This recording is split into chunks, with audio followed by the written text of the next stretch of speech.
Hello everyone, welcome to Pambatha Mancuza TV. I'm here to update you of what's happening on Inimba namhlanje mhla 31 July 2025. Okay, okushuthi izolo njengoba uThumeka ebesaba ukuphuma endlini ngenxa yamahloni empilo yakhe asayiphila kanje ngendlela ayiseqoka ngayo manje. Okushuthi-ke agcine ephumile namhlanje agqoke kahle into yesimanga bekungathi indlovukazi thizeni kade cha uThumeka nje. Izingane zakhe zivele zavala ongezansi eseluke ngisho ikhanda ubungeke usamthinta. Waze wathuthula noThumeka unjena wamgcina ngalezi zikhathi zakudala. UZoleka noSydney abayeke ukubhebhana. UZoleka utshela uSydney ukuthi umthathele isihlalo sakhe. uSydney emtshela naye ukuthi wasithatha kwaze kwakabili. Kwasho khona ukuthi izindlela zokuphatha azifani. If kuphethe uZoleka ikhampani iya-improve, but if isezandleni zaSydney kunhlanga zimuka nomoya. UZoleka uya emnyango wafica umyeni wakhe uHlathi akekho right bakithi bethi uyamncokolisa nje kuvele kufana nokuthi uyazidalela.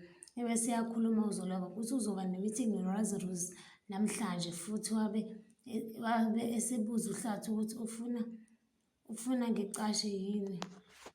uHlathi ubesebuza ukuthi ufuna acashe yini, wathi uZoleka cha akunjalo. Wabe sethi ucela ukhulume bandla ngoba uyambona ukuthi akekho right. Wabe emthinta emsileni. uHlathi bese emtshela ukuthi indlela akhuluma ngayo naye akayithandi ngoba umehlisa isithunzi njengendoda. Bese emtshela nokuthi yena akaganiwe isisebenzi ngoba if efuna something kuZoleka uvela amemeze isisebenzi.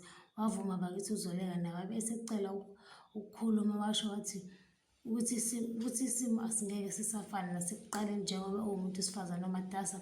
Ziningi izinto akumele abhekane nazo.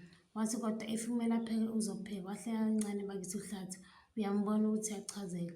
uSydney umile emnyango uzibukela ilanga uqhamuka unkosikazi wakhe bakithi azombuza ukuthi udliwa yini zondo. Wavele wathi kukhona iqhinga alicabangayo. Kwaba umnyathelo emsileni embuza ukuthi kuzoba nini yena njalo ehlezi ecabangana namaqhinga angasile.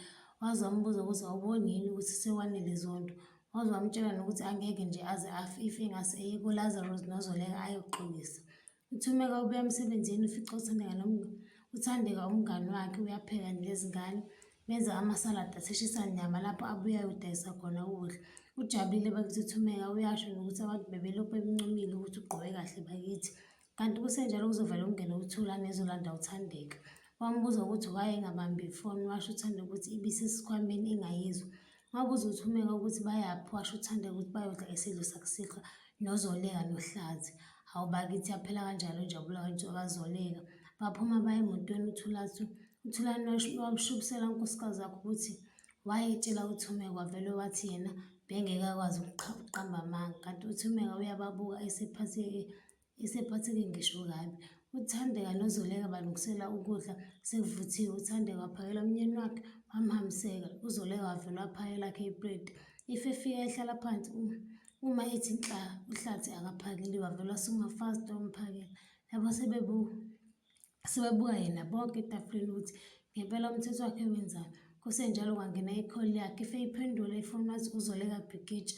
Kwamthusa kakhulu lokho uThulani ngoba uZoleka ushadile wayengabiza uMabandla isibongo somyeni wakhe. Ngiyabamba lana ungakhohlwa ukucindezela notification bell nokusubscribe noma usho umbono wakho. Bye.